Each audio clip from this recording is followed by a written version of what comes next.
Samya Puku Chipuya, Sibwa Shada de Miasine, Kojindiane, but the Miasilu, the Miasin and Mu Shia me to the hot. I don't know, say, Siwa Osa Shajeha. The Wadaku Yati name boat Tika Siwa Osa Shaja. To Siwa Osa Shade Kama. The Yamya Damu, the Yamya Damu, this you would. Kojindiane, but the Depina Yasi, the Shia man. Tinaku hor. Todo Tama Nita Bienchi, Logama. The Siva Osa shall be Nizim what Nijarabe. Agudo movement Shipula also. Putuzemboa Maro, Putuzana Sura. Kinidari to Biore Poguri, Kora website. Tama absent. Navada the Moha Sore. Agudu Diari Haro. Now Soma. Loba ne moha Yahana Pima Lowa Ken Dobi. Dodagaro, Anaga Psede Kama, Lowa Ken Domhapsid. Lower moha Lowa Agudu Mandamia Kemo Sura Jaro. Aria Turozimua Yamada Ken. Agudu Mandamiaha Bishi Biro Soju Bidata Manoleve Koyene Nalone Mapsilade.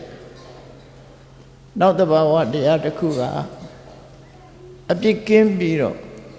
Tuka Sure, a Joe Pinane Kudu Soloraga Yenema Sanjame the Bawa Nakuha and Apia in it up acceptable. Eri and Apia in it kama. The deep Yanyari Yoma Dwalo Agudu Beka. Biaswa Anaya Dwalushi Nanaoka Maluyo Yamaka, being a yeti on Yotaria. Kudubeka Nayare Kama Nanaoka Maludido Le Lupi Nabi Sure, Luchana Nachana. Now so Kabachi Vira, the shade of Jama Chanasa. Naniare my seed Chana Dukari Yashi. Then they woke up and looked at them yet. A piece of the ma. She knew my website. Though she was shall look she did. Tama Afian de Amyadamu pounding a Siwa Shalu. Agudu Pide Sura. Siwago don't chabi yare kudu ne saloshi to Gudua. To Siwa Shalu Pide Agudu Lamu Bido. Chokai Dohan. Chokai Dohan. Now, so ma Agudurigo, Tencho Nine. Todavadi met, Todavadi for the Garagami met the Garagami Posare. So Achimare, Gudu Diari, Goyanima Chilla East. Aguduria, your Nedona, website. Look what Yala Lucy. Namadi Siwa Shaja, man. Namanika Kojindia Gone Josaja, man. Tina Kusi Tamabuguri for Pipi Sone Drozin Dromyaduye, Loya Lupioya Tanyaoga Luchine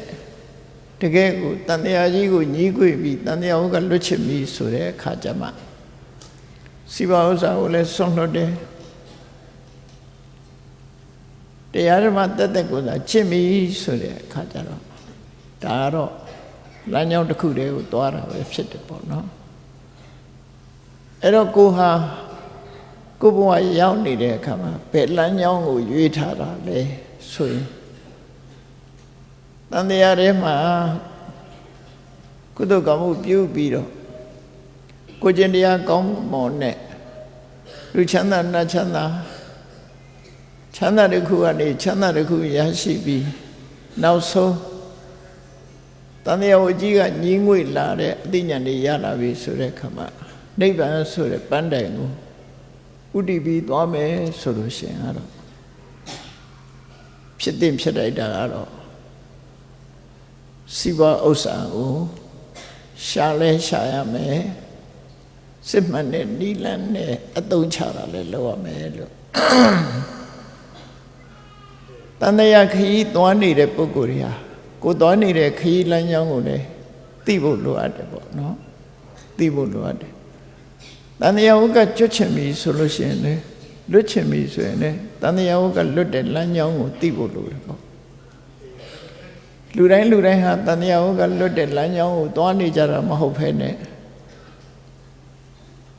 လက်ရှိဘဝရဲ့အနေအထားအရစီးပွားဥစ္စာရှာပြီးတော့ထိုက်တဲ့တော်ကုသိုလ်ကောင်းမှုပြုတဲ့လမ်းကြောင်းကိုရွေးထားကြတယ်ဆိုရင်တော့ထိုလမ်းကြောင်းအတွက်အကောင်းဆုံးဖြစ်အောင်မြတ်စွာဘုရားလမ်းညွှန်ချက်ကိုသိဖို့လိုအပ်တယ်ပေါ့နော်။တော့မြတ်စွာဘုရားဟောတဲ့တရားတွေကလည်းအဆင့်လိုက်ဟောတာ။နောက်ဆုံးမှာအသိဉာဏ်ရှိလို့သောတပန်ဖြစ်သွားတဲ့အနာတပိနုဝိသခါတို့ပဲရှိတယ်။သူတို့ကစီးပွားဥစ္စာရှာတယ်ဌာနကောင်းမှုလုပ်တယ်သူတို့ရဲ့အနေထား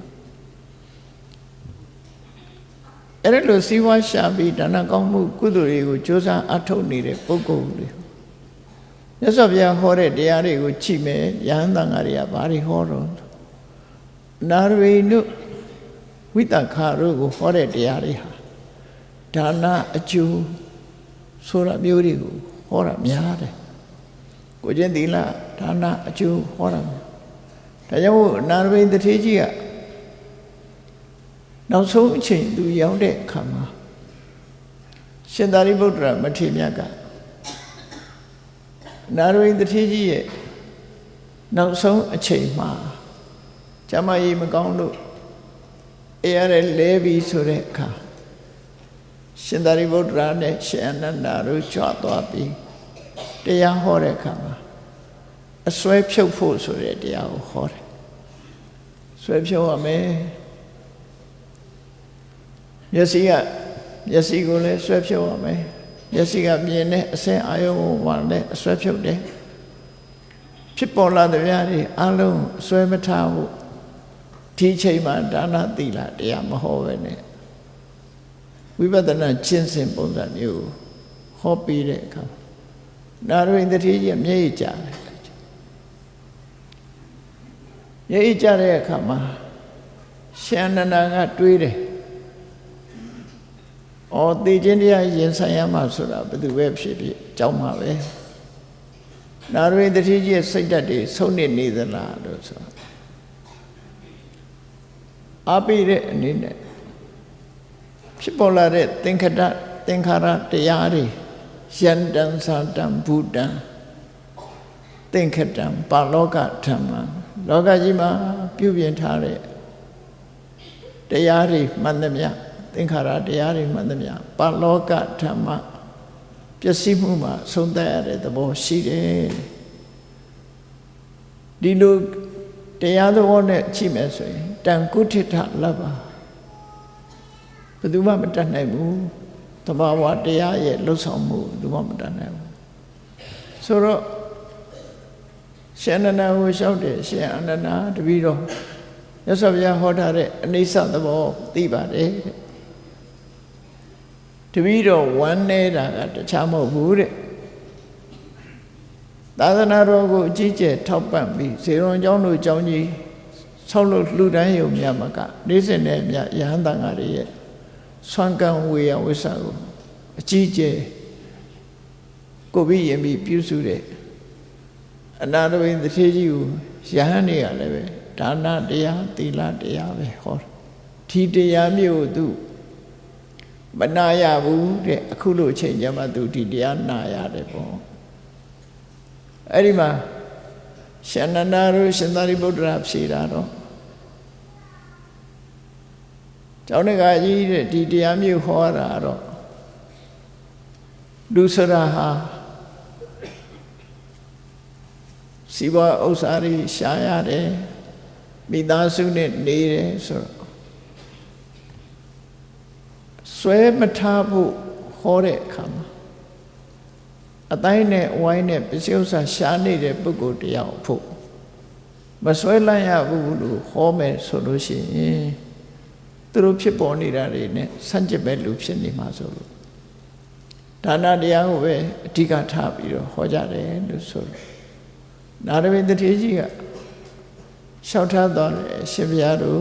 ဒါနတရားကြီးလည်းမဟောပါနဲ့အခုလို့အစမြင့်တဲ့တရားကိုလည်းသူတို့ဟောပြပါတော့အနာထပိဏိကောဝါဒသုတ်တံမှာဒီလိုဆိုထားတာရှိဟောနော်အဲ့တော့တရားဟောတယ်ဆိုတဲ့နေရာမှာလည်းပဲအခြေခံကစပြီးတော့ဟောတဲ့တရားလည်းရှိတယ်အစမြင့်ဟောတာလည်းရှိတယ်အဲ့လိုဟောတဲ့အခါမှာပရိသတ်ကိုယ့်ရဲ့နှစ်သက်သဘောကြရာကိုရှောင်လန်းနေတဲ့လမ်းကြောင်းနဲ့အဝင်ခွင်ချတရားမျိုးပဲမြတ်စွာဘုရားကိုယ်တိုင်ကလည်းပဲအကြောင်းအရာပေါ်လာတဲ့အခါမှာဒါကိုဒီလိုပဲဟောတန်တရားဟုတ်ကမထွက်သေးဘူးဆိုတဲ့ပုဂ္ဂိုလ်တွေအတွက်ကတော့မှန်ကန်တဲ့လမ်းကြောင်းတိမ်းဆောင်မသွားအောင်ထိန်းကျောင်းပေးတဲ့တရားပိုအရေးကြီးတယ်လို့ပြောအောင်။ဘာဖြစ်လို့လဲဆိုခုချက်ချင်းနိဗ္ဗာန်ဝင်မဲ့ပုဂ္ဂိုလ်တွေမဟုတ်ခုချက်ချင်းတန်တရားဟုတ်ကလက်ဖို့တရားဓမ္မကိုအာတုံခွန်ဆိုင်ကြိုးစားနေပြီဆိုရင်တော့ဝိပဿနာတရားကြီးပဲဖြေဟောမှာပဲအဲ့ဒါနော်ဘယ်တရားလမ်းကြောင်းပဲဖြစ်ဖြစ်ဣဒံမိပုံညာနိဗ္ဗာန်တပစ္စယဟောတုကိုလုံးသမျှကုသိုလ်ကောင်းမှုတွေကိုနိဗ္ဗာန်ထိဥတည်ထားဒါဘာကြောင့်နိဗ္ဗာန်ထိဥတည်ထားခိုင်းလို့ဆိုတာမန်ကုသိုလ်ကံတွေကုသိုလ်ကံရဲ့သဘာဝဘာလို့ဆိုရင်သူ့သဘာဝအတိုင်းသူကအကျိုးတစ်ခုထုတ်လို့တယ်ဆိုပါစို့လှူတဲ့တန်းနဲ့ပေးကမ်းနဲ့စွန့်ကြဲတယ်ဆိုဒါနကုသိုလ်ရဲ့ reaction ပါတော့တုံ့ပြန်လာတာကကိုကလှူတော့တစ်ဖက်သားကရသွားပြီးစိတ်ချမ်းသာမှုတွေရတယ်ဒီပစ္စည်းရသွားသည့်အတွက်ကြောင့်လက်ခံရရှိတဲ့ပုဂ္ဂိုလ်ကဝမ်းပန္တတာဖြစ်တယ်အဲ့ဒီဝမ်းပန္တတာဖြစ်တဲ့ဒုက္ခမျိုးလှူဒန်းတဲ့လူစီပြန်ရောက်လာတယ်ဒါသဘာဝရဲ့တုံ့ပြန်မှုလို့ခေါ်တယ်ကိုလှုပ်တာဒီပင်နဲ့ကိုစီပြန်ရောက်တာမကောင်းတဲ့အကုသိုလ်ဆိုလို့ရှိရင်လည်းကိုကလူတယောက်ကိုဒုက္ခဖြစ်အောင်လုပ်လိုက်တယ်အဲ့ဒီဒုက္ခဟာတစ်ဖက်သားခံစားရတယ်အဲ့ဒီခံစားရတဲ့ဒုက္ခသည်တနေ့တစ်ချိန်ကျကိုစီပြန်ရောက်လာတယ်ဒါကံကြမ္မာရဲ့သဘောသီလစောင့်တည်တဲ့အခါမှာထိုသီလရဲ့အကျိုးတရားဟာစဉ်းစားကြည့်ပြီးသူများအသက်မတတ်ဘူးဆိုရင်ကိုယ့်အသက်တတ်မဲ့လို့မရှိသူများဥစ္စာမခိုးဘူးဆိုရင်ကိုယ့်ဥစ္စာခိုးမဲ့လို့မရှိဒီအကျိုးလေးတွေကကိုလှုပ်တဲ့ပုံစံလေးအတိုင်းကိုယ်စီပြန်ရောက်လာအဲ့ဒီဟာတွေကအရေးမပါဘူးလားဆိုအရေးပါတာပဲဒါလည်းဘဝရလာလို့ဆိုရင်စီးပွားဥစ္စာရှိအသက်ရှိတယ်ကျန်းမာတယ်ပစ္စည်းဥစ္စာခိုင်မြဲတယ်လူချစ်လူခင်ပေါ်တယ်ကိုယ်ကိုမတရားဆွဆွဲခံရတာမရှိဘူးအသိဉာဏ်ရှိတယ်ဆိုဒါသီလရဲ့အကျိုးတွေဒီလိုပြန်လာတာတုံ့ပြန်မှုတွေမေတ္တာသက်ဝင်ချစ်ခင်တတ်တဲ့မေတ္တာစိတ်နှလုံးရှိတဲ့ပုဂ္ဂိုလ်ဖြစ်လျာဘဝမှာရှင်ပြုံးတဲ့မျက်နှာ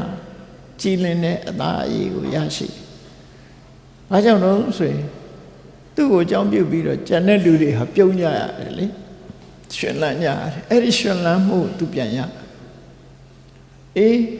ဒေါသနဲ့ရှူရှူထိုင်ထိုင်လှုပ်တတ်တဲ့ပုဂ္ဂိုလ်တွေအယုတ်ဆိုးအကြည့်တတ်မှုတွေသူပြောလိုက်တဲ့ဒေါသနဲ့ပြောလိုက်တဲ့စကားကိုကြားတဲ့ပုဂ္ဂိုလ်ကလည်းမျက်နှာကြောတင်းသွားတယ်တင်းမာသွားတယ်သူကိုယ်တိုင်ကလည်းမျက်နှာကြောတင်းသွားတယ်ဆိုတော့ဒေါသကြီးတဲ့ပုဂ္ဂိုလ်ရဲ့တုံ့ပြန်လာမှုဟာတော့ဘဝဖြစ်တဲ့ဘဝမှာအယုတ်ဆိုးအကြည့်တတ်ဒီမျက်နှာမျိုးရလာတယ်အဲ့တော့ကိုလှုပ်တဲ့ပုံစံနဲ့စင်စင်ကတရားဟာကိုယ်စီမှာပုံဟတ်ပြီးတော့ reaction ရတုံ့ပြန်လာကံတရားကလိုချင်သည်ဖြစ်စေမလိုချင်သည်ဖြစ်စေကံတရားရဲ့တုံ့ပြန်မှုကရှိတယ်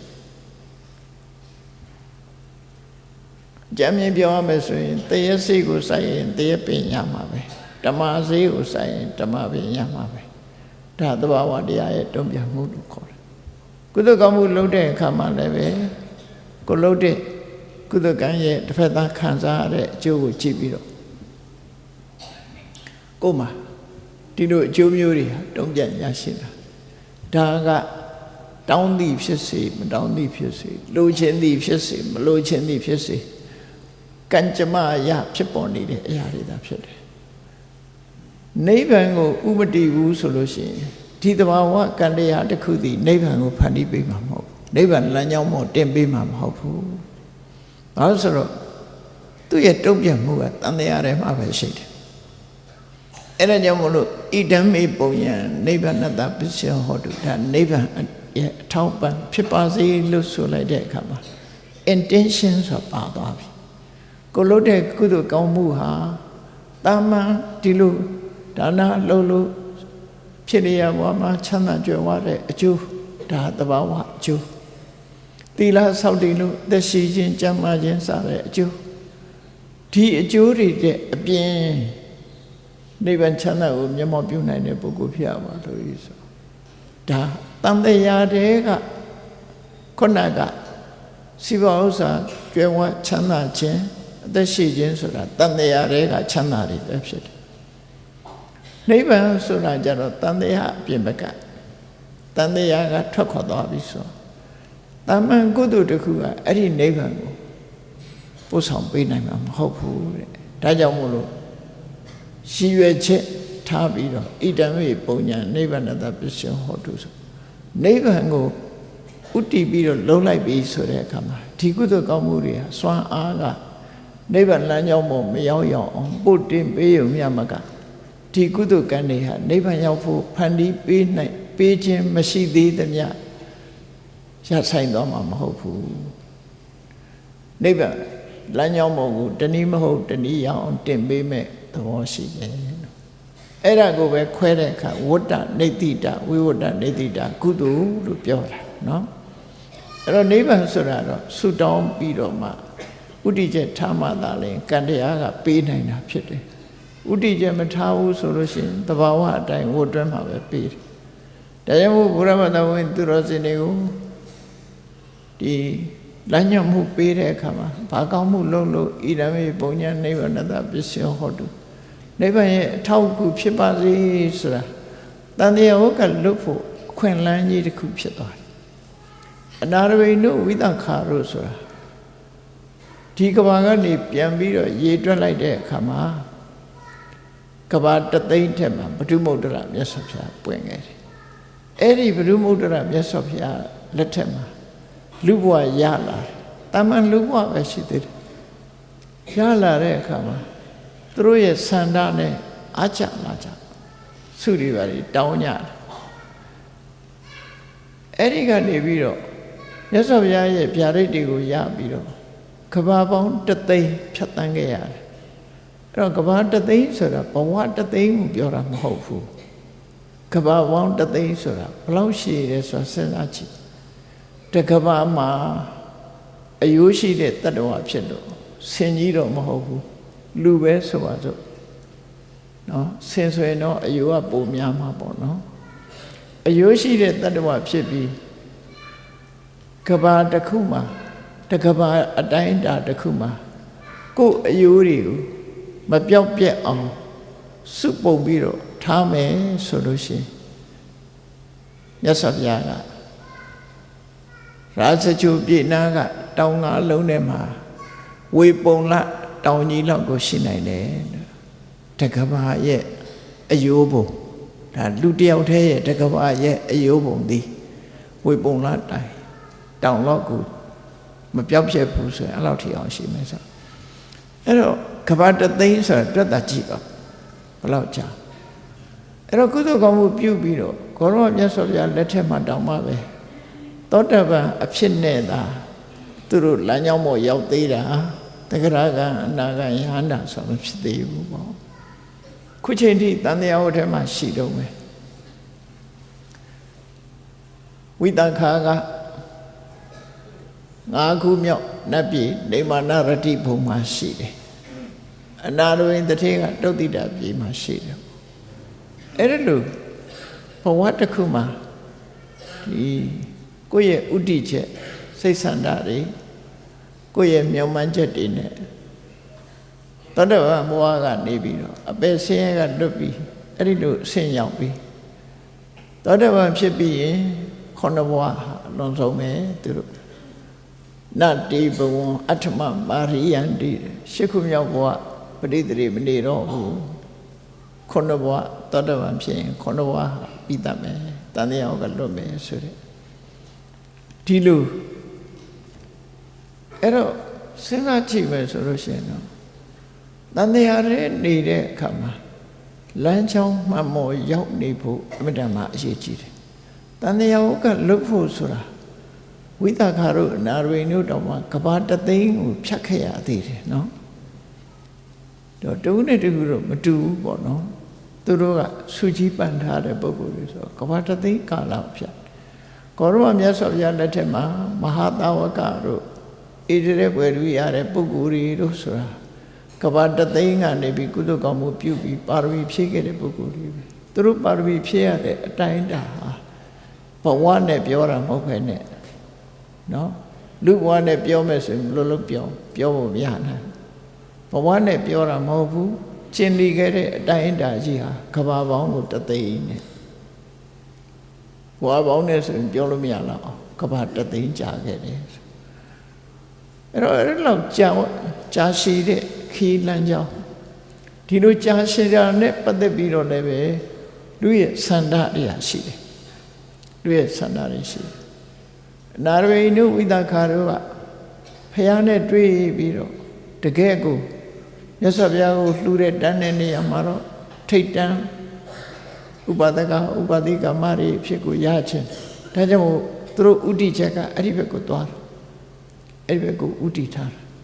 ဒါကြောင့်မို့ဘုရားလက်ထက်မှာသူတို့ဟာစီပွားရှာတယ်သာသနာတော်ကိုထောက်ပံ့တယ်ဆိုတဲ့ဒီအလုပ်ကိုလုပ်တာပေါ့နော်အဲ့တော့ဘုရားမသာဝင်သူတော်စင်နေအနေနဲ့ဘဝတစ်ခုမှာရရှိလာတဲ့အခါမှာမြတ်စွာဘုရားရဲ့အလိုတော်ချဆုံးမဩဝါဒအတိုင်းလိုက်နာမယ်ဆိုရင်တန်တရားကလွတ်ဖို့လုပ်ငန်းကတစ်ခုတန်တရားထဲမှာအဆင်ပြေဖို့လုပ်ငန်းကတစ်ခုလို့သို့သောဥတီချက်ကတန်တရားကလွတ်ဖို့ဆိုတာကိုဥတီထားတယ်တန်တရားဟိုထဲမှာအဆင်ပြေဖို့ဆိုရင်နံပါတ်1စီးပွားရှာတတ်ရမယ်နံပါတ်2အဲ့ဒီစီးပွားကိုတရားမျှတစွာရှာတတ်မှုကိုကျင့်တရားနဲ့ပတ်သက်တဲ့အမြင်မျက်စိရှိရမယ်လို့အဲ့လိုအန္တသုတ်တံမှာမြတ်စွာဘုရားကမျက်စိထွိစက်ခုမျက်စိနှမျိုးရှိတဲ့ပုဂ္ဂိုလ်အမြင်မျက်စိနှမျိုးရှိတဲ့ပုဂ္ဂိုလ်အနေနဲ့ဟောကြားဆုံးမခဲ့တာပဲဖြစ်တယ်အဲ့တော့ဘဝရလာပြီဆိုစီးပွားရှာပြီဟုတ်ပြီစီးပွားရှာလို့ရလာတယ်ဘုရားဘာသာဝင်တွေကကိုရလာတဲ့စီးပွားနဲ့ပတ်သက်ပြီး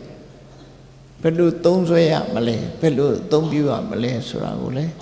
မြတ်စွာဘုရားကလမ်းညွှန်ဆုံးမခဲ့တာရှိတယ်ပေါ့နော်လမ်းညွှန်ဆုံးမဒါနဲ့ပတ်သက်ပြီးတော့အကြောင်းအားလျော်စွာမြတ်စွာဘုရားဟောထားတဲ့အပုဒ္ဒကသုတ်တံဆိုတာရှိတယ်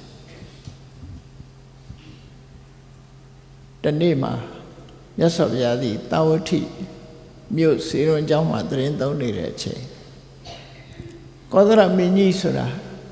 ဒီနေ့2ခေါက်3ခေါက်ပုံမှန်လောက်မြတ်စွာဘုရားစီရောက်လာတတ်တယ်သူကတွေ့စားကတော့မြတ်စွာဘုရားအပေါ်မှာသူသိပ်ပြီးတော့မယဉ်နှီးဘူးအတော်လေးမြတ်စွာဘုရားနဲ့ယဉ်နှီးလာတဲ့အခါမှာကျတော့ဘုရားကျောင်းတော်ကိုခဏခဏရောက်တယ်လို့ဆိုအောင်ဘာကြောင့်ဘုရားနဲ့ယဉ်နှီးတော့ဆိုမြတ်စွာဘုရားကလည်းကောသလတိုင်းသားသူကလည်းကောသလတိုင်းသားဒေသချင်းတူကြအဲ့တော့သူလည်းမန္တလေးသားကိုလည်းမန္တလေးသားဆိုရင်တခြားနေရာမှာတွေ့ရင်မန္တလေးရချင်းဆိုမိတ်ဆွေဖြစ်ကြတာပေါ့နော်ဒါမဆန်းဘူးမြတ်စွာဘုရားကလည်းကောသလတိုင်းသားပဲ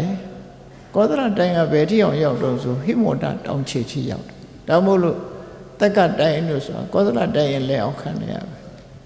ကောသလမင်းကြီးရဲ့အုပ်ချုပ်မှုအောက်မှာရှိတယ်ကောသလတိုင်းကြီးရဲ့ကြီးတယ်တိုင်းကိုမင်းကြီးကိုကောသလမင်းကြီးရဲ့အနုယန္တဝန်းရံရတဲ့ဘုရင်တွေအဖြစ်ဖော်ပြတယ်ကောသလမင်းကြီးရဲ့ပါဝါပိုကြီးတယ်လို့သူပြောရသော်ရသုတ်တတစ်ခုမှဟောထားတာရှိတိုင်းကိုမင်းကြီးဟာတဲ့ကောသလမင်းကြီးကိုလေးစားကြရတယ်အလေးပေးရတယ်ဘာကြောင့်လို့ဆိုရင်ကိုထီးကိုနန်းနဲ့နေတာမှန်တော်လဲပဲကောသလမင်းကြီးရဲ့အာနာစက်အောင်မှနေကြတယ်အနုယန္တလို့ခေါ်တယ်အနုယန္တဆိုတာဝန်းရံပြီးတော့လိုက်ပါရတဲ့ပုဂ္ဂိုလ်တွေပေါ့နော်ကောသလမင်းကြီးကိုခြံရံရတဲ့ပုဂ္ဂိုလ်တွေအနုယန္တတွေအဲ့ဒီတိုင်းကဝေမင်းကြီးကကောသလမင်းကြီးနဲ့တွေ့ရင်ကောသလမင်းကြီးကိုအလေးပြုကြတယ်သို့တော့တိုင်းကဝေမင်းကြီးကအလေးပြုရတဲ့ကောသလမင်းကြီးသည်မြတ်စွာဘုရားကိုတွေ့တဲ့အခါမှာဘုရားကိုအလေးပြုတယ်အဲ့ဒီလိုအလေးပြုတာဟာမျိုးရိုးကြောင့်လည်းမဟုတ်ဘူးအာနာပါဝါခုံသိက္ခာကြောင့်လည်းမဟုတ်ဘူးမြတ်စွာဘုရားတဏ္ဍာမှာရှိတဲ့သီလပညာကြောင့်ပဲဖြစ်တယ်ပေါ့မြတ်စွာဘုရားရဲ့ကိုယ်ကျင့်တရားမြတ်စွာဘုရားရဲ့အသိပညာအဲ့ဒါကိုလေးစားလို့ကောသလမင်းကြီးဟာမြတ်စွာဘုရားကိုအမတန်မှယူသေးတယ်လေးစားတယ်ဒါမို့ဘုရားစိတ်ကတ်တယ်ပြီးတော့ကြည့်လိုက်မယ်ဆိုရင်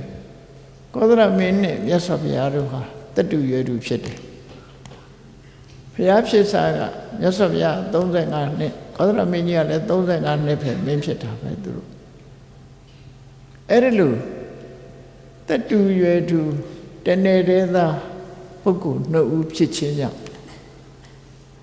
မြတ်စွာဘုရားပေါ်မှာကောသလမင်းကြီးရဲ့လေးစားမှုဟာအဗ္ဗဓမ္မခင်မင်းရင်းနှီးတဲ့လေးစားမှုဆရာသမားလိုလေးစားမှုလည်းပါတယ်ဒေသသားချင်းလေးစားမှုလည်းပါတယ်နောက်ဆုံးမှာကောသလမင်းကြီးဟာအစာချီမာလို့အစာအိမ်ဝမ်းမီးကတောက်လွန်အားကြီးတဲ့အခါမှာအစာစားရများတယ်များသည့်အတွက်ကြောင့်သူ့မှာအဝါလွန်တဲ့ယောဂဖြစ်တယ်အဝါလွန်တဲ့ယောဂကိုမြတ်စွာဘုရားကဝိချတဲ့ဤပေးလို့နောက်ပိုင်းကျတော့ကောသလမင်းကြီးဟာဖျားနိလန်တိုင်လိုက်ပြီးတော့ဝိချတဲ့အခါမှာသူဟာနေလို့ထိုင်လို့ပေါ့ပါပါကျမကြီးပို့ကောင်းလာအဲ့ဒီအတွက်လည်းမြတ်စွာဘုရားကိုသူကျေးဇူးတင်မသိသေးတာတွေသိရလို့လည်းကျေးဇူးတင်သို့တော်ဒီကောသလမင်းကြီးဟာမြတ်စွာဘုရားကိုမြတ်စွာဘုရားရှိကတရားတွေဘလောက်နာသူ့မှာသောတပန်ဆိုတဲ့အဆင့်တော့မရှိဘူးအရိယသူတော်စင်အဆင့်မဟုတ်ရှာဘူးပေါ့နော်အဲ့ဒီထီအောင်ပေါ်ရောက်နိုင်တာမရှိဘူးဘာကြောင့်မရောက်နိုင်တာတော့ဆိုတော့ခုနပြောသလိုဣဒံမေပုံညာနိဗ္ဗာန်တပစ္စယောဟောတုဆိုတာဒီဘဝမှာအရင်ကုသိုလ်ကောင်းမှုတွေလုပ်တော့ကမလုပ်ခဲ့ဘူးနဲ့တူအဲ့တော့သူရတဲ့ကုသိုလ်ကောင်းမှုတွေနဲ့သူဟာတဏှာကလွတ်ဖို့အထောက်အကူမဖြစ်သေးဘူးအသက်80ပြည့်လို့ကွယ်လွန်နှိစ္စရောက်ပြီးနိုင်ပြန်ဆန်သွားတာဖြစ်တယ်သူဟာတရားဥတရားမြတ်ကိုတော့ရမသွားဘူးပေါ့သို့တော့သူရတာပါတော့ဆိုရင်တရားသဖြင့်အုပ်ချုပ်တဲ့မြတ်စွာဘုရားရဲ့အဆုံးအမကိုသိတဲ့ဘုရင်တူအနေနဲ့သာရရှိသွားတယ်ပေါ့ကျောင်းတကာအနေနဲ့သူကျောင်းဆောက်တာလည်းရှိတယ်စေရွန်ကျောင်းထဲမှာသူဆောက်လုပ်တဲ့ကဏ္ဍဂုရီ၄ကျောင်းထဲမှာတစ်ကျောင်းကသူဆောက်လုပ်တာဖြစ်တယ်နောက်စေရွန်ကျောင်းနဲ့အနီးနားမြေခွက်ချီမှလည်းရာဇကာရာမဆိုတဲ့ကျောင်းတစ်ကျောင်းကိုဆောက်လုပ်ပြီးတော့လှူတာဘိက္ခုနီတန်ဃာတွေနေထိုင်ကြတယ်ပေါ့အဲ့ဒါတော့သူကောင်းမှုတွေပေါ့နော်အဲ့ဒါလို့ကောသလမင်းကြီးကတနေ့ကို3ချိန်လောက်သူစိတ်ကူးရှိတယ်လို့ပဲဖျားစီရောက်လာတယ်တရက်တော့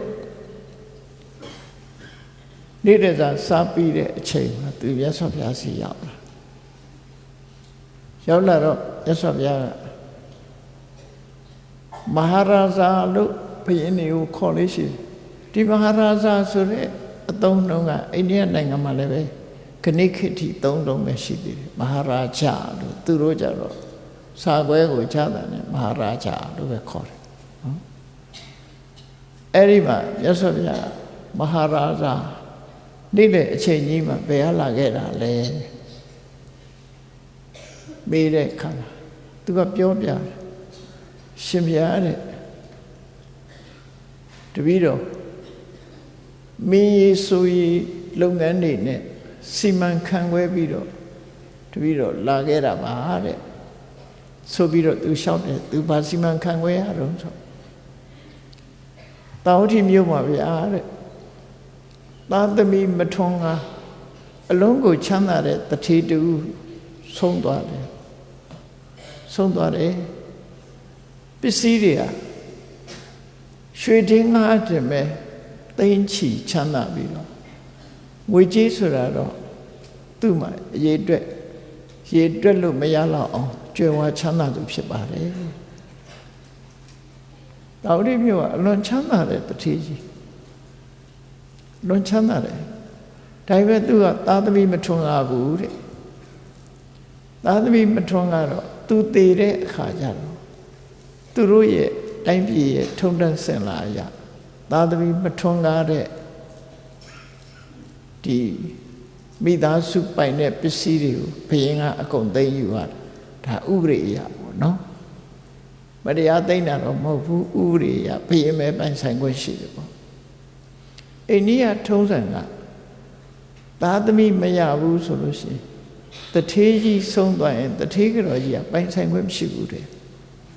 ဗမာပြည်ကအမျိုးသမီးတွေအမတန်ကံကောင်းတယ်လို့ပြောနော်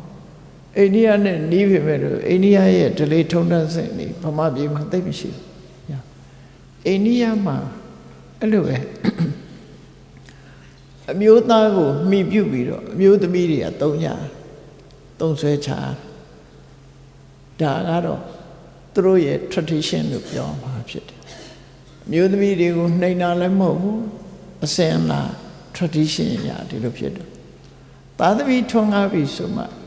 သားသမီးကမှအမွေကိုခံနိုင်တာဖြစ်တယ်တဲ့သားသမီးမထွန်းကားဘူးဆိုရင်သူတို့ဟာသားသမီးမရှိတဲ့မိဘသိဆုံးသွားပြီဆိုရင်ဘုရင်ရဲ့ဗန္တာဖြစ်သွားရောသူတို့ရှာတယ်တူများဘလောက်ပဲရှာရပိုင်ဆိုင်မှုတွေအားလုံးဟာဘုရင်စီရောက်သွားဥပဒေရအဲ့လိုဖြစ်သွားအဲ့ဒီပစ္စည်းတွေကိုစရင်စရာနဲ့တကွာဘုရင်ကြီးကသိမ်းယူပြီးတော့အဲ့ဒီအလုပ်တွေနဲ့အလုပ်များပြီးတော့မြတ်စွာဘုရားစီရောက်လာတယ်အဲ့ဒီတထေးကြီးရဲ့အကြောင်းကိုမြတ်စွာဘုရားလျှောက်တယ်သူကကြည်တဲ့နေအောင်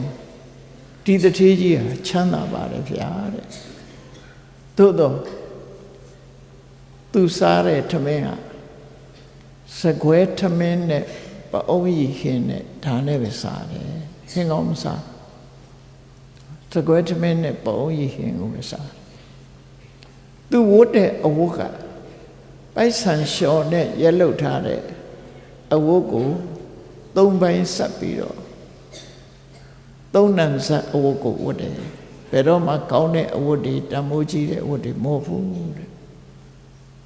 စာရာကလည်းစကွဲထမင်းဝတ်ထားကလည်းပတ်စံလျှော်နဲ့ရက်လုတ်ထားတဲ့အဝတ်ချမ်းခရီးသွားတဲ့အခါသူစီးတဲ့ယထာလေးကိုကြည့်အောင်စုပ်ပြတ်တတ်နေပြီးတော့တည့်ရထီးလေးတွေအမိုးလုတ်ထားတဲ့စုပ်ပြတ်တတ်နေတဲ့ယထာလေးစီးပြီးတော့ဘုရင်နံတော်သွားလေးရှိတယ်အဲ့တော့လောကမှာပစ္စည်းဥစ္စာတွေကြီးတဲ့ချမ်းသာနေတော်လည်းပဲကိုယ်ပစ္စည်းတွေကိုကိုမသုံးရက်မစားရက်အဲ့ဒါလို့ဖြစ်လို့သူတည်သွားတဲ့အခါသူပိုင်ဆိုင်တဲ့ပစ္စည်းတွေကိုတပည့်တော်ဟာဥပရိယမင်းဗန္တာအဖြစ်သိမ်းယူတဲ့အလုပ်ကိုစီမံပြီးတော့အခုရောက်လာတာပါလို့ဒီဇာတန်လေးကိုလျှောက်တယ်နော်အဲ့တော့ဒီတတိကြီးကဒီလိုချမ်းသာပါရဲ့နဲ့မသုံးဆွဲတာဟာဘာကြောင့်လဲလို့ဆိုတဲ့အခါဒါနကောင်းမှုလုပ်တဲ့အချိန်တုန်းက စေရနာသုံးထံမလှူခင်ကလည်းစိတ်အားထက်သန်လှူနေတဲ့အချိန်မှာလည်းစိတ်အားထက်သန်လှူပြီးတဲ့အချိန်မှာလည်းလောင်တပူပန်မှုမရှိစိတ်ထက်သန်နေတဲ့စေရနာသုံးထံပြတ်သားတဲ့အလှူမျိုးမဟုတ်ဘူးတဲ့လှူပြီးတဲ့နောက်မှာစေရနာပြက်ပြီးတော့ငဲ့ကွက်စေရနာပြက်ခဲ့တယ်အပရစေရနာပြက်ခဲ့တယ်လှူသည့်အတွက်ကြောင့်သူဟာကြီးတဲ့ချမ်းသာတယ်သို့တော့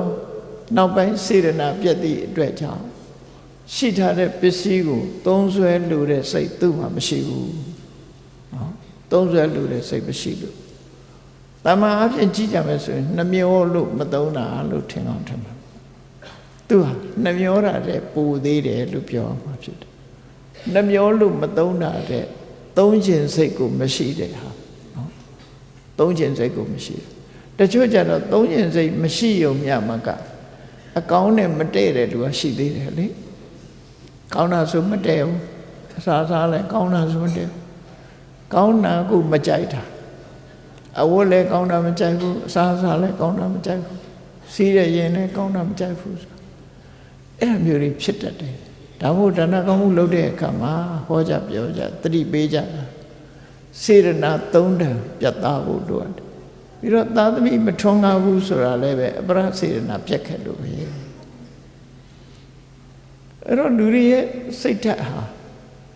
တခုကွက်သွားလို့ရှိရင်အဲ့ဒီကုသိုလ်ကြောင့်အကျိုးပေးတဲ့အခါမှာပြက်ကွက်မှုတွေလက်ဟာမှုတွေနဲ့ဖြစ်တတ်တယ်အဲ့ဒီတထေးကြီးရဲ့အကြောင်းကိုမြတ်စွာဘုရားကိုလျှောက်တဲ့အခါမှာမြတ်စွာဘုရား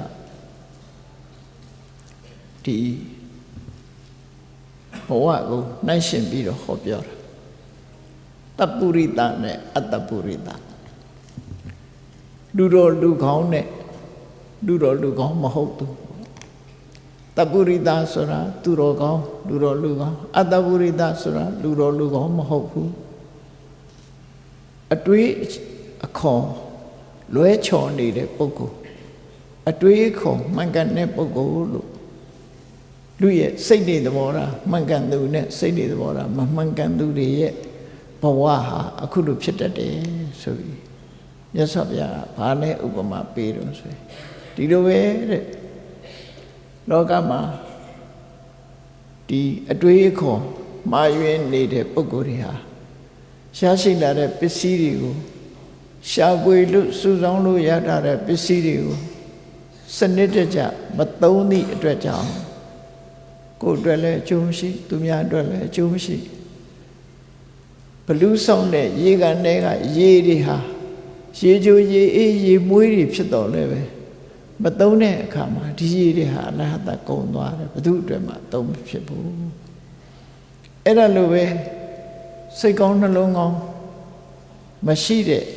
ပုဂ္ဂိုလ်တွေရရှိပိုင်ဆိုင်တဲ့ပစ္စည်းဟာဘလူးဆောင်တဲ့ရေကန်တွေကရေတွေလိုပဲအလဟတကုန်ခံတော်တာပဲဖြစ်တယ်အဲ့တော့ပစ္စည်းဥစ္စာပိုင်ဆိုင်တဲ့အခါမှာလည်းပဲစိတ်ကောင်းနှလုံးကောင်းနဲ့မှန်ကန်တဲ့အမြင်ရှိတဲ့ပုဂ္ဂိုလ်တွေပိုင်ဆိုင်တဲ့ပစ္စည်းကတစ်မျိုး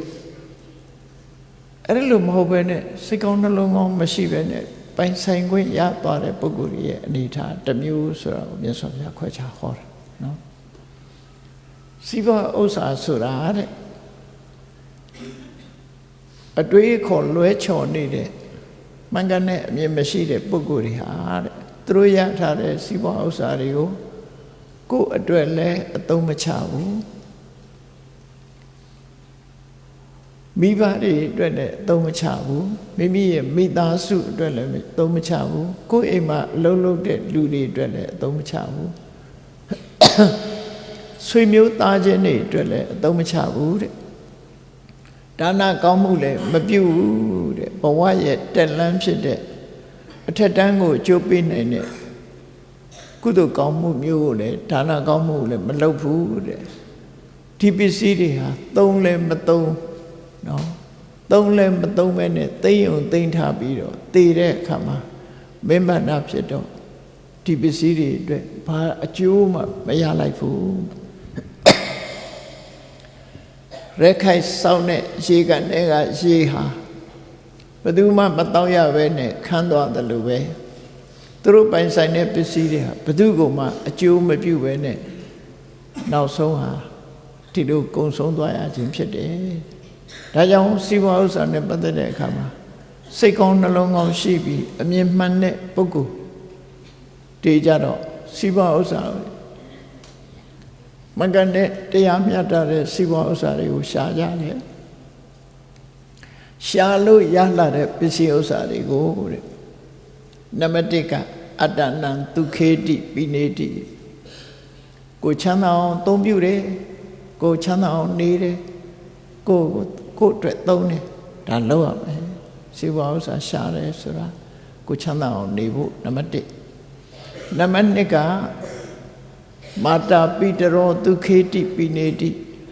မိဘတွေချမ်းသာအောင်ထားဒီပစ္စည်းကိုသုံးချပြီးမိဘတွေကိုထောက်ပံ့တယ်ကျွေးမွေးတယ်နံပါတ်3ကပုဒ္ဒဒါရပောရိတေပုဒ္ဒဒါရပောရိတေပုဒ္ဒဒါရေဒုက္ခေတိပိနေတိကိုယ့်ရဲ့အတွင်းလူလို့ခေါ်တဲ့မိသားစုသားသမီးတွေကိုချမ်းသာအောင်ထားနံပါတ်4ကဓာတကရကမ္မပောရိတေကိုယ့်အိမ်မှာအလုပ်လုပ်တဲ့ပုဂ္ဂိုလ်တွေကိုချမ်းသာအောင်ထားမိပြီးတော့သူ့ကိုမိပြီးတော့သမွေးကြပစ္စည်းချမ်းသာရှိတဲ့ပုဂ္ဂိုလ်မိပြီးတော့သမွေးရနံပါတ်5ကနံပါတ်6ကကုသိုလ်ကောင်းမှုလုပ်တယ်နော်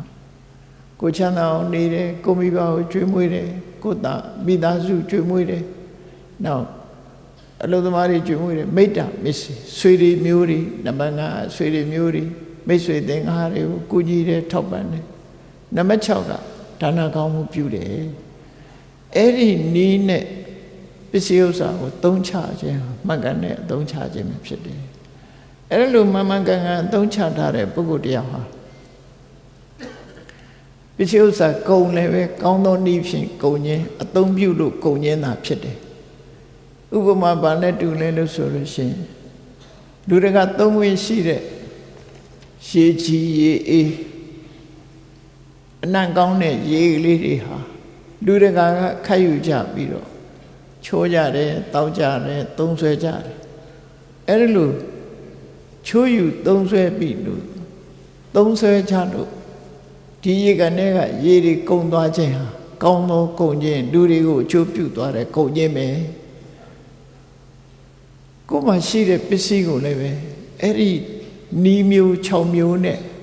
ကုန်သွားလို့ရှိရင်တန်ဖိုးရှိတဲ့ကုန်လေးကအမြတ်ပြန်ရတဲ့ကုန်လေးကဖြစ်တယ်လို့မြတ်စွာဘုရားကလာပြီးတော့လျှောက်ထားတဲ့ကောသရမင်းကြီးကိုဒီတုတ်ကိုဟောလိုက်တာဒါမြတ်စွာဘုရားကချီးမွမ်းတဲ့ကိုရထားတဲ့ပစ္စည်းဥစ္စာကိုပစ္စည်းဥစ္စာရှာဖွေခြင်းနဲ့အသုံးပြုခြင်းဆိုတာဒါကိုမြတ်စွာဘုရားဟောတာပဲဖြစ်တယ်အဲ့တော့ဏိဂုံးချုပ်အနေနဲ့မြတ်စွာဘုရားပါဟောတယ်အမနုဿဌာနေဥဒကံဝတိတံတဒပိယမနံပရိသောဒပိတိဧဝံထနံကပုရိသောလဘိတဝနေဝတ္တနံဘုံစတိနောဒရာတိဒီအတွေ့အခေါ်မမှန်စိတ်ကောင်းနှလုံးမရှိတဲ့ပုဂ္ဂိုလ်ရထားတဲ့ပစ္စည်းဥစ္စာဟာတဲ့ဘလူးဆောင်တဲ့ရေကန်တွေကရေတွေလိုပဲတဲ့မသုံးရပဲနဲ့အလဟတဖြစ်သွားတဲ့ရေတွေနဲ့အလားတရံတူတယ်တဲ့နော်နေဝတ္တနာဘုံစတိနောဒရာတိကိုလည်းမသုံးဘူးလှူလည်းမလှူဘူးဆိုကိုအတွက်လည်းသုံးမကြဘူးသူများအတွက်လည်းသုံးမကြဘူးဟောအဲ့တော့ဘဝမှာအဲ့လိုမဖြစ်စေရဘူးလို့ပြောတာနော်ဘဝမှာမှန်ကန်တဲ့ဒီနဲ့သုံးတာဒီရောစဝိညုအဓိကမ္မဘောကေအသိဉာဏ်ရှိပြီးလိမ္မာပဏတ်တဲ့ပုဂ္ဂိုလ်တွေကြတော့တဲ့ပစ္စည်းဥစ္စာတွေကိုရအောင်ရှာတယ်တရားသဖြင့်ရအောင်ရှာတယ်ရလာတဲ့ပစ္စည်းတွေကိုသောဘုံစတိကိစ္စကရောစာဟောတိသူဟာထိုပစ္စည်းတွေကိုသုံးဆွဲတယ်ချမ်းသာအောင်နေတယ်အရာရာမှာလှုပ်တဲ့လှုပ်ထိုက်တာတွေကိုဟောဒီပစ္စည်းတွေအသုံးချပြီးတော့လှုပ်တယ်တဲ့သော ညာတိတံကံပရိတဝါအဲ့ဒီပုဂ္ဂိုလ်ဟာသူ့ရဲ့ဆွေတွေမျိုးတွေကိုခရုတစိုက်ကြွေမွေးထောက်ပံ့တယ်အတိုင်းဝိုင်းတွေကိုလည်းသူကထောက်ပံ့တယ်ကုညီတယ်ဒီကနေ့ခေတ်မြန်မာနိုင်ငံမှာပစ္စည်းဥစ္စာချမ်းသာပြီးတော့နော်အများအတွက်လှူကြတယ်တန်းကြတယ်မိမိတို့ကိုးကွယ်တဲ့ဘာသာတရားအတွက်လှူကြတယ်တန်းကြတယ်မြန်မာလူမျိုးတွေကတော့ဟောဒီမြတ်စွာဘုရားရဲ့တရားကိုနာရလို့ပဲဖြစ်မယ်အဆုံးအမကိုရကြလို့ပဲဖြစ်မယ်ပစ္စည်းဥစ္စာနဲ့ပတ်သက်ပြီးတော့အလဟတဖြုံတိကြတာသိပြီးတော့မရှိဘူးမြတ်စွာဘုရားဟောတဲ့အတိုင်းပဲလှူကြတယ်တန်းကြတယ်သူတို့ကိုယ်တိုင်သုံးဆွဲကြတယ်ချမ်းသာအောင်နေကြတယ်ဆိုတာဒါဘုရားဆုံးမထားတဲ့အတိုင်းပဲเนาะသောညာတိတံကံနိတဘောပရိတဝါ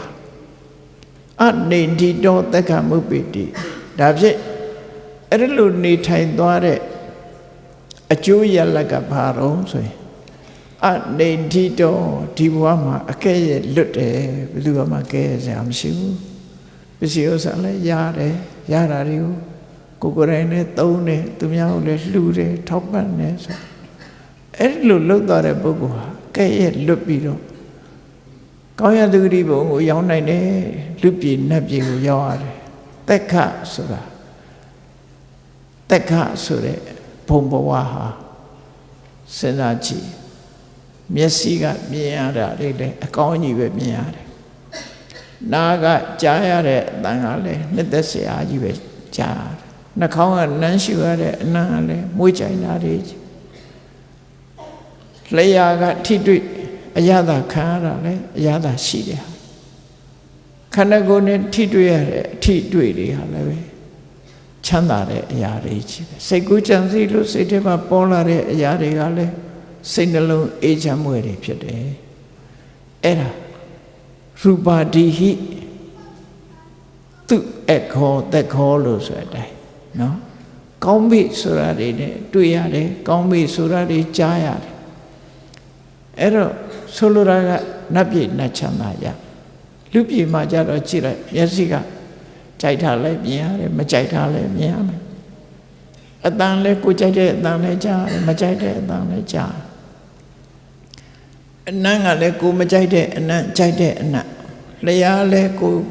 ကြိုက်တဲ့အရာသာမကြိုက်တဲ့အရာခတိတွေ့ရလဲထို့တူပဲကိုကြိုက်တာရောမကြိုက်တာစိတ်ကူးကြံစီရတာလဲကြိုက်တာရောမကြိုက်တာရောနှစ်မျိုးစလုံးကြုံရတယ်နတ်ပြည်ကြတော့အဲ့လိုမဟုတ်ဘူးအကြိုက်အချီပဲအကုန်လုံးအေးငရဲကိုလှမ်းကြည့်လိုက်မယ်ဆိုလို့ရှိရင်အလုံးမြင်သမျှမြင်ကွင်းဟာတည်းကြောက်မဲ့ဖွယ်ရသွေးရဲရဲတန်ရဲရဲနဲ့စိတ်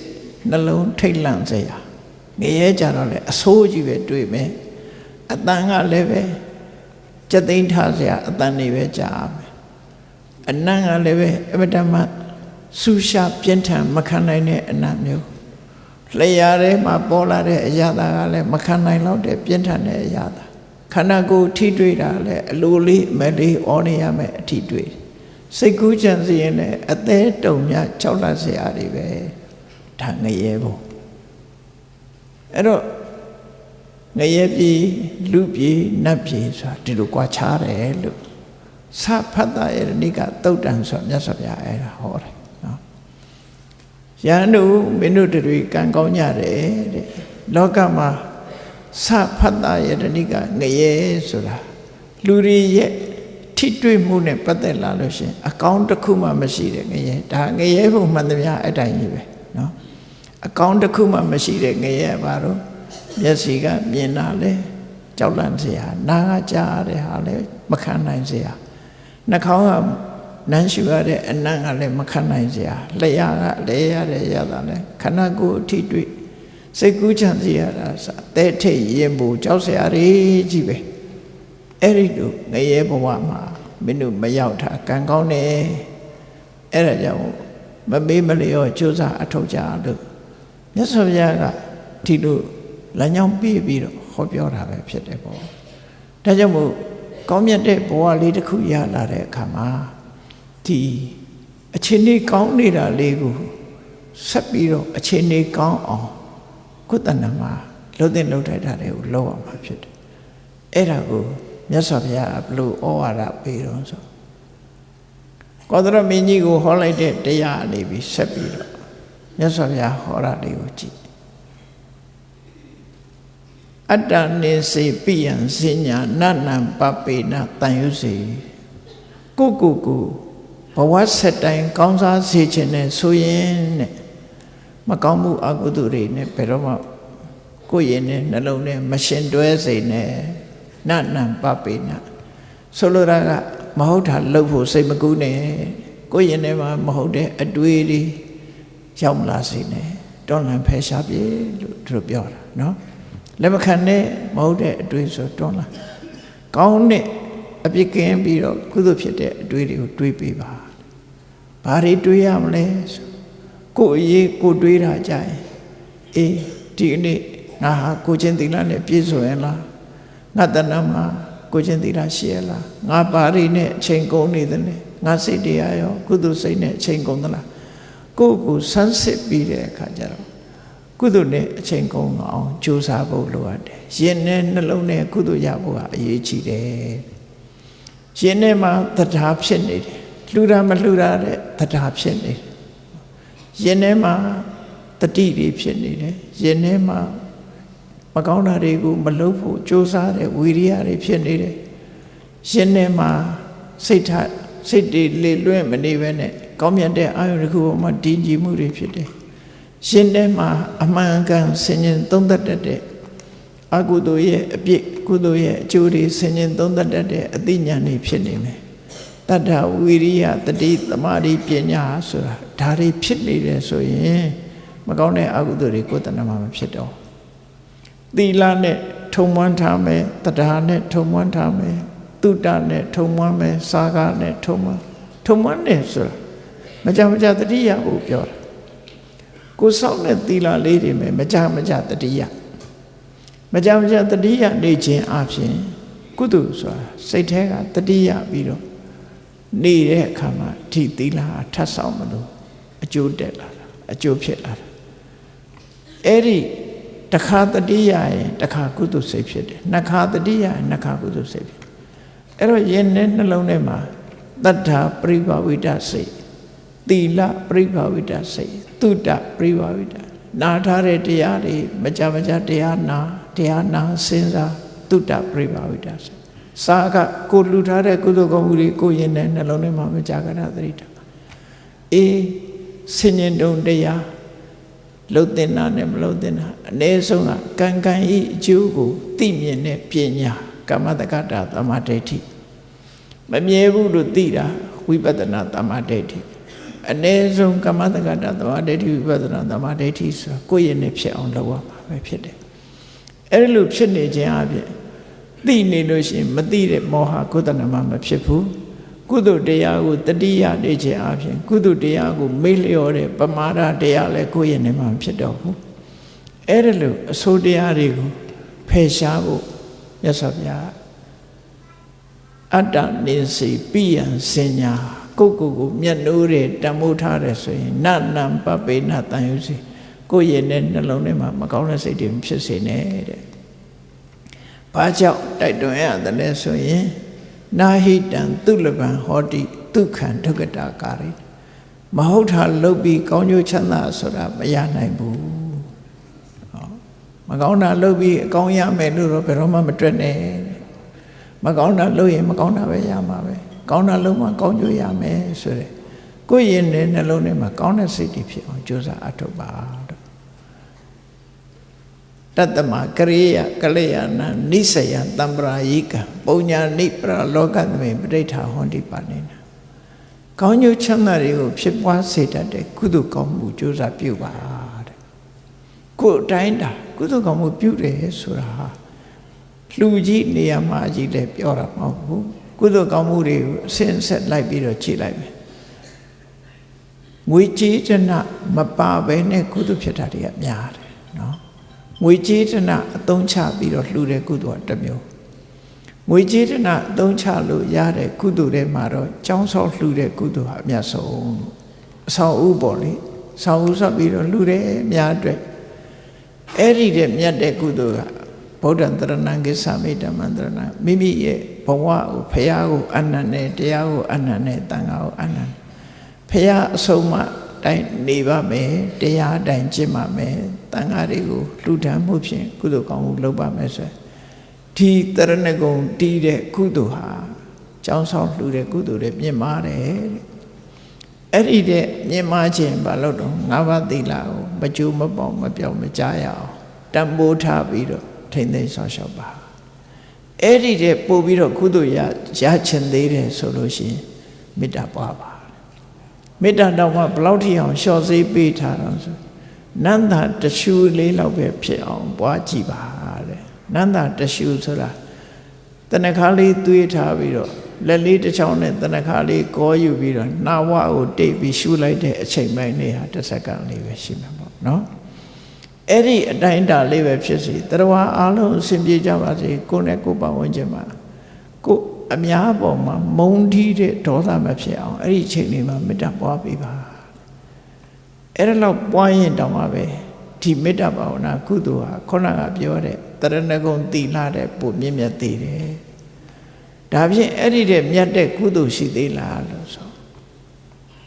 အစ္ဆရာသင်္ကတမတ္တပိအနိစ္စတိညာဘာဝေတိလက်ဖြစ်တတိအချိန်ပိုင်းလေးဖြစ်ပါစေကိုယ့်ကိုဆင်ញင်သုံးသပ်လိုက်ပါငါလည်းမမြဲဘူးငါပစ္စည်းတွေလည်းမမြဲဘူးတနေ့ကျရင်ငါတို့အလုံးထားသွားရမှာပဲအရာခတ်သိမ်းဟာဘယ်သူမှမမြဲဘူးသင်္ခါရတရားမှန်သမျှဟာ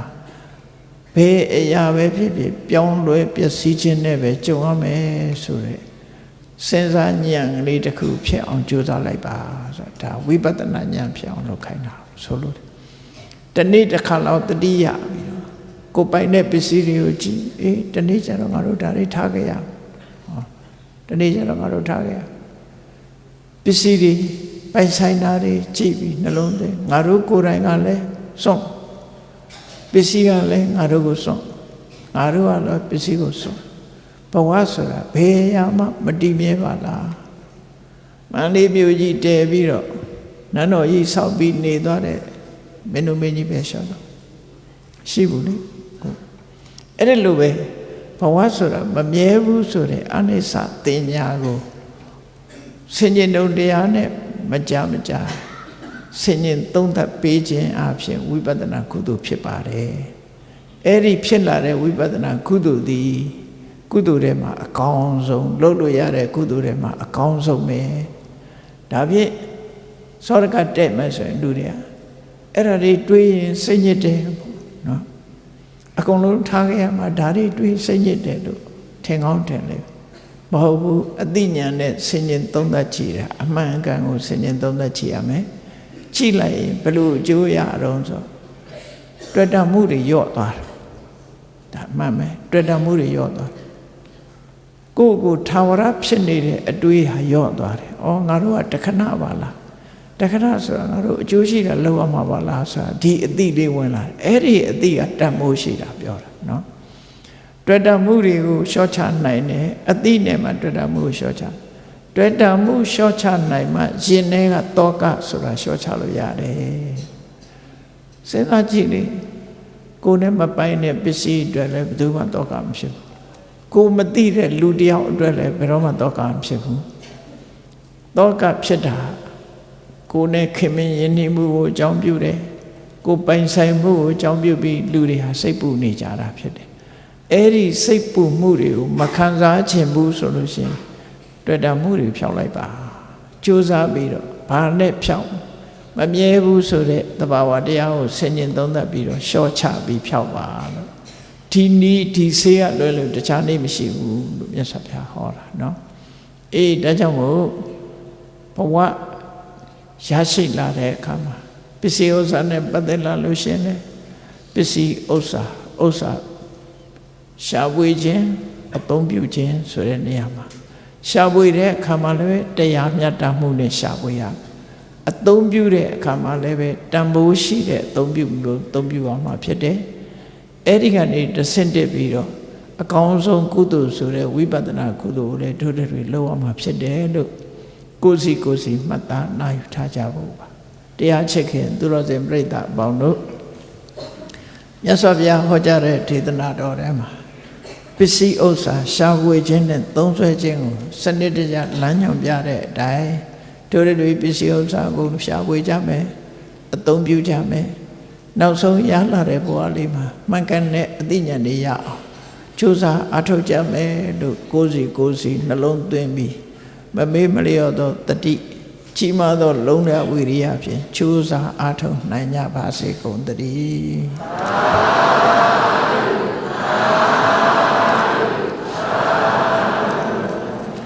မေတ္တာပို့ရတတ္တဝါများစွာဖေးရန်กว่าချမ်းသာကြပါစေတတ္တဝါများစွာဖေးရန်กว่าချမ်းသာကြပါစေမေတ္တာရည်ချမ်းသုံးငါဖြံငြိမ်းချမ်းကြပါစေမေတ္တာရည်ချမ်းသုံးငါဖြံငြိမ်းချမ်းကြပါစေသက်ရှိကျမ်းမာစိတ်ချမ်းသာလူရဆန္ဒပြေပါစေသက်ရှိကျမ်းမာစိတ်ချမ်းသာလူရဆန္ဒပြေပါစေဓမ္မောတတံဘိဝိတဝါနဝိသာသဗ္ဗေတမုဟတအာဇရမရာတိတိဘာဝံနိဗ္ဗာနံယန္တုတာရောဓမ္မောတရံလောဘဒေါသမောဟစိတ်တော်ကင်းပြောက်ကြည်အေးတရားစေကိုဘိဝိတဝါဝန္တာရှင်ပြတောက်ကြရနာကြရကုန်သောကြောင့်ဝိသသဗ္ဗေပုဆံညနောင်ကိလေသာစေတောက်ဟုသမျှတို့သည်တမုဟတပိဋ္ဌဘဲတွင်ရေမတင်တဲ့ကဲ့သို့ကင်းစင်တွင်ပြောင်းပေးမရောက်အောင်ပဲဖြောင်းအပ်ကုန်သည်ဟွန်တုစစ်စစ်မသွေဖြစ်ကြပါစေကုန်သတည်းအာဇရမရံအိုခြင်းလဲကွာနာခြင်းလဲကင်းသိခြင်းလဲရှင်းထသောတိတိဘောကိလေသာဘုခတိကင်းခြင်းရာအစစ်ဖြစ်ပေထသောနိဗ္ဗာန်နိဗ္ဗာန်ဟုခေါ်အေးမြုပ်တော်သို့သာရောတရားချစ်ခင်စိတ်ကောင်းဝိညာသူတော်စင်များတို့သည်ယန္တုပါရမီအစဉ်စဉ်မြင့်နေမြင့်၍မလင်ပုံသေးဆက်ရောက်တော်မူကြပါစေကုန်သတည်း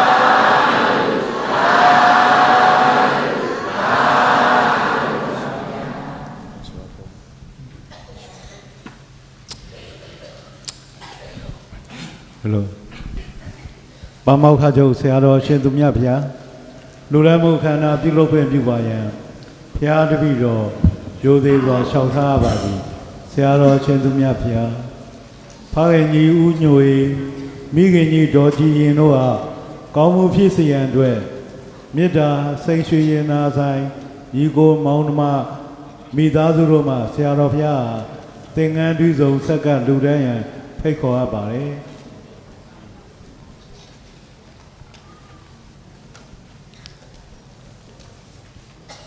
သာဓုခေါ်ကြပါခင်ဗျာ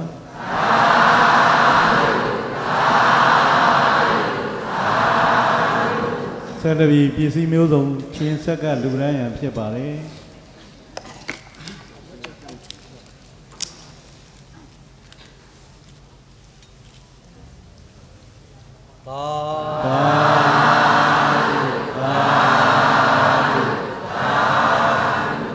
ဆက်တပြီးဓမ္မဗုဒ္ဓလူတော်ငွေ350ဆက်ကလူရန်ရန်ဖြစ်ပါတယ်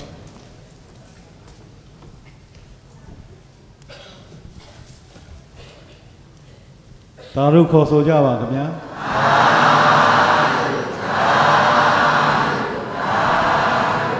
ဆက်လက်ပြီးမေတ္တာစိတ်ရွှေရနာဆိုင်မှမျိုးသားဝန်ထမ်းများမှဓမ္မဗုဒ္ဓလူတော်ငွေ9သိန်းကျပ်ဆက်ကလူတန်းရန်ဖိတ်ခေါ်အပ်ပါတယ်ခင်ဗျာ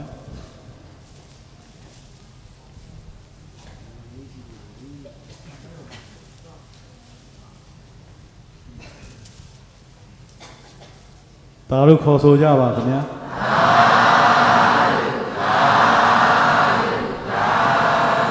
ဆက်လက်ပြီးမေတ္တာစိတ်ရွှေနာဆိုင်မျိုးသမီးဝန်ထမ်းများမှဓမ္မပူဇာလူတော်ငွေ9 သိန်းကျပ်ဆက်ကလူတန်းရန်ဖိတ်ခေါ်အပ်ပါလေ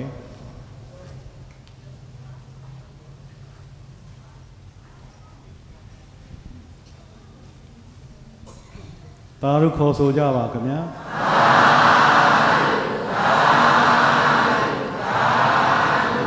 ဆက်လက်ပြီးဦးဖုံးနိုင်ဒေါက်တာဒေါ်နုနုရီသမီးကြည်ရွှန်းလက်ခိုင်မေတ္တာစိန်ရွှေနာဆိုင်မိသားစုတို့မှဓမ္မပူဇာလူတော်ငွေ2 သိန်းကျပ်ဆက်ကလူတန်းရန်ဖိတ်ခေါ်အပ်ပါတယ်သာဓုခေါ်ဆိုကြပါခင်ဗျာ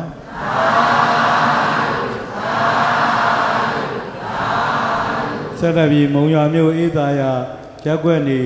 ဖားခင်ကြီးဦးအောင်ဖေမိခင်ကြီးဒေါ်ဖုံတို့ကိုကောင်းမှုဖြစ်စေရန်အတွက်ညီကိုမောင်နှမများမှဓမ္မပူဇာလူတော်ငွေ2 သိန်းကျပ်ဆက်ကလူတန်းရန်ဖိတ်ခေါ်အပ်ပါတယ်သာဓုခေါ်ဆိုကြပါခင်ဗျာ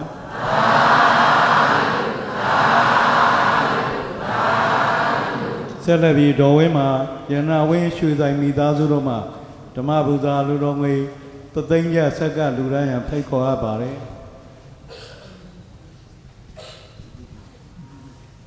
သာဓုခေါ်ဆိုကြပါခင်ဗျာ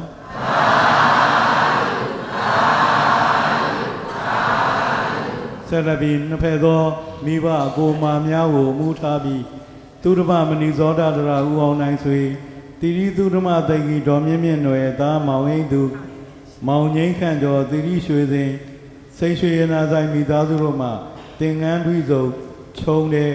ဆက်ကလူတန်းရန်ဖိတ်ခေါ်အပ်ပါတယ်သာဓုခေါ်ဆိုကြပါခင်ဗျာ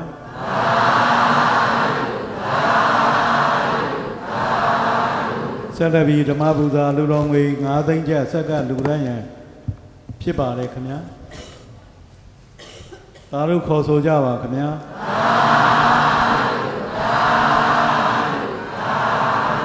ဆက်လက်ပြီးဒေါက်တာချစ်မျိုးကိုမမ်းမြရွှေစင်မြင့်လျှမ်းပြည့်ရွှေဆိုင်မိသားစုတို့မှဓမ္မပူဇာလူတော်ငွေ2 သိန်းကျပ်ဆက်ကလူတန်းရန်ဖိတ်ခေါ်အပ်ပါတယ်သာဓုခေါ်ဆိုကြပါခင်ဗျာ